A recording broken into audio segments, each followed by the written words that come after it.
এই বর্ষাকালের পুকুর ভরপুর হয়ে আছে, দেখো জলে থই থই থই থই থই থই।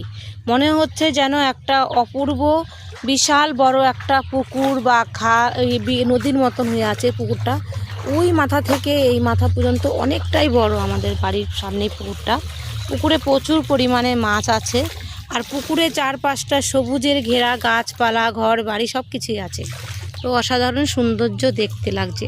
আর এই পুকুরের সামনেই রয়েছে আমাদের সাবমার্সিবল বসানো আছে, সকলে এখান থেকে জল নেয়। আর আছে এখানে ঘাট বাঁধানো ঘাট, এই ঘাটে সবাই বাসন মাজে, কাপড় কাচে, চান করে, সব কিছুই সুন্দরভাবে ব্যবহার করে। আর রয়েছে এই প্রান্তে, এই দেখো এখান দিয়ে যাবার রাস্তা, এই রাস্তা ধরে সবাই আসে। যাই হোক, তোমাদের ভিডিওটা কেমন লাগলো? এখানে আছে 3টে তাল গাছ, আর 2টো গাছে তাল হয় না, একটা গাছে তাল হয়, ধূপধাপ করে তাল পড়ে। এই হলো আমার ভিডিও। তো তোমাদের কাছে কেমন লাগলো এই ভিডিওটা আমাকে একটু কমেন্টে জানাবে। অনেক অনেক শুভেচ্ছা রইলো তোমাদের জন্য। বাই।